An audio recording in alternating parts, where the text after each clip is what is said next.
Ini adalah Alcatraz, sebuah penjara dengan keamanan paling ketat di Amerika. Atau setidaknya sampai penjara ini ditutup tahun 1963. Awalnya, Pulau Alcatraz dinamakan seorang penjelajah Spanyol sebagai Alcatraces, yang artinya burung pelikan.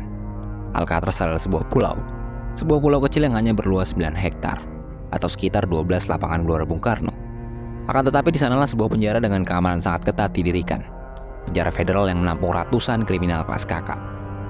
Pulau Alcatraz berlokasi di Teluk San Francisco dan berjarak sekitar 2 km dari pantai terdekat, yang menjadikan pelarian diri dengan berenang tentu bukan menjadi opsi untuk dilakukan.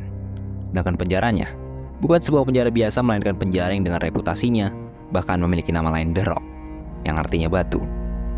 Sebelum Alcatraz menjadi penjara federal, sekitar tahun 1850, Alcatraz digunakan sebagai benteng atau citadel yang dirancang sebagai pertahanan militer untuk melindungi jalur Teluk San Francisco. Karena pada tahun itu, fenomena demam emas sedang terjadi di California, Amerika Serikat, yang membuat tingginya harus mendatang dari seluruh dunia untuk mencari emas di sana. Akan tetapi meski telah dibangun sejumlah meriam, pada kenyataannya meriam-meriam yang ada di Alcatraz belum pernah benar-benar digunakan untuk sebuah pertempuran. Dari tahun 1860-an, sebagai benteng Alcatraz sendiri telah menahan sejumlah tahanan, hingga tahun 1907, di mana Alcatraz berhenti beroperasi sebagai benteng dan berubah penggunaan secara total sebagai penjara militer Amerika Serikat. Kemudian, penjara militer ini alih fungsi kembali pada tahun 1934, bukan kembali sebagai benteng, tetapi sebagai penjara federal dengan sekuritas tertinggi pada masa itu.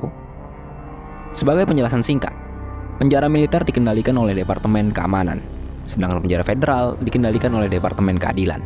Kemudian, tahanan militer merupakan personel militer yang melanggar hukum militer, dan tahanan penjara federal adalah warga sipil atau mereka yang melanggar hukum federal.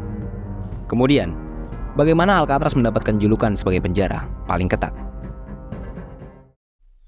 Dari luar penjara, keamanan Pulau Alcatraz sudah dilindungi benteng alami berupa tebing tinggi yang sulit ditembus, ditambah perairan sekitar San Francisco yang dingin, beserta kuat arus air yang tidak menentu, yang jadi pelindung bagi pulau penjara Alcatraz.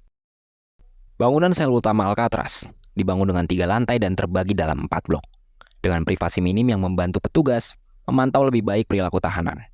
Sedangkan sel tahanan dilindungi dengan teknologi detektor logam, sinar khusus dan sistem alarm yang mendeteksi dan mencegah barang selundupan untuk masuk ke dalam sel. Penghitungan jumlah tahanan juga dilakukan secara rutin sebanyak 12 kali dalam sehari, sehingga sangat mustahil bagi tahanan untuk menyembunyikan absensi.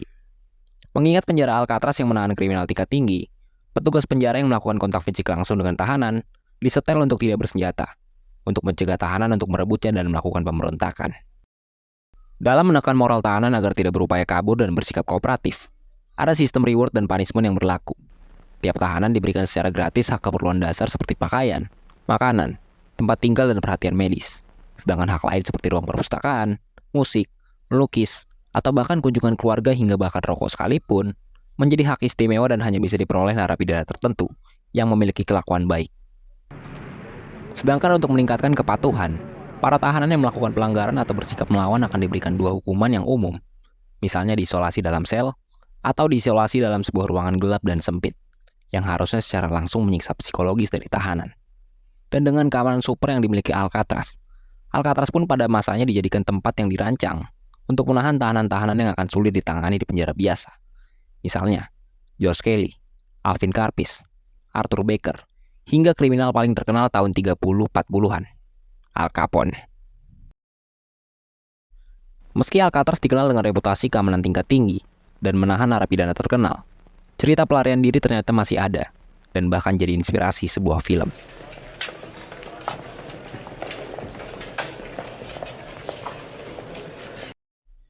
Cerita pelarian Alcatraz menceritakan 3 orang pria yang jadi tokoh utama. Mereka bernama Frank Morris, John Anglin, dan saudaranya Clarence Anglin. Ketiga orang yang memang memiliki rekam jejak upaya pelarian diri sebelum ditahan di Alcatraz. Mereka menggunakan alat-alat sangat sederhana yang sebenarnya butuh upaya sangat nekat dan kecerdasan untuk mengeksekusi rencana ini. Mereka menggunakan sendok logam untuk menggali dinding sel yang sudah sangat rapuh, hari demi hari. Aksi mereka juga dieksekusi dengan begitu rapi. Mereka menyembunyikan lubang yang digali dengan papan kardus yang diwarnai atau sejumlah tisu yang dibasahkan. Kemudian untuk diteluk, ketiga orang ini menciptakan pelampung yang dibuat dengan menjahit sekitar 50 jas hujan, lalu menyiapkan kepala boneka untuk menutupi pelarian mereka yang baru terungkap di pagi harinya. Semua ini mampu mereka lakukan dengan celah Alcatraz yang sangat sedikit. Setelah ketiga narapidana kabur, nasib mereka memang belum benar-benar diketahui secara pasti. Jumlah barang pribadi seperti dompet dan foto keluarga ditemukan di perairan. Dayung bahkan jaket pelampung juga ditemukan. Tapi kepastian mengenai hidup mati Frank Morris dan Englyn bersaudara tetap menjadi misteri. Beberapa orang menduga ketiga orang ini tewas di perairan, mengingat arus air dan dinginnya Teluk San Francisco di malam hari yang harus mereka hadapi dengan peralatan sederhana. Sejak hari mereka kabur, FBI mencoba menyelesaikan misteri pelarian ini, bahkan hingga 1979. Tapi hasil yang mereka peroleh tidak benar-benar memuaskan. Mereka tidak bisa memastikan ketiga pelarian hidup dan bebas, tapi tidak juga bisa memastikan sepenuhnya kematian ketiga narapidana ini. Dalam misteri yang sudah lama, pada tahun 2013 Departemen Kepolisian San Francisco mendapatkan sebuah surat dari seseorang yang mengaku sebagai John Englyn, yang merupakan salah satu dari pelarian. Dalam suratnya, John Englyn ini mengatakan bahwa ketiganya berhasil melarikan diri dan selamat. Hanya saja saat ini dia tengah menderita kanker dan bersedia menyerahkan diri dan dipenjara selama 1 tahun, asalkan mendapatkan perawatan medis. FBI merespon dengan melakukan analisis lab terhadap sidik jari, DNA dan tulisan tangan pada surat tersebut. Namun hasilnya tidak meyakinkan bahwa ini ditulis oleh John Englyn asli. Sekitar 1 tahun setelah pelarian legendaris, 21 Maret 1963, penjara federal Alcatraz berhenti beroperasi. Alasan utama ditutupnya penjara ini adalah tingginya biaya pemeliharaan dan operasionalnya. Melihat bagaimana penjara ini menghabiskan biaya 3 kali lipat dari penjara lain untuk satu tahanan, di mana Alcatraz mengalokasikan $10, sedangkan penjara lain hanya sekitar $3 saja. Ditambah lokasi Alcatraz yang terisolasi di tengah perairan, membuat biaya pengangkutan air bersih dan pembuangan limbah penjara menjadi pertimbangan. Kini, Alcatraz telah menjadi museum. Penjara dengan sekuritas lebih tinggi telah dibangun di Amerika. Akan tetapi legenda Alcatraz akan punya tempat tersendiri untuk diceritakan. Itu untuk hari ini. Terima kasih.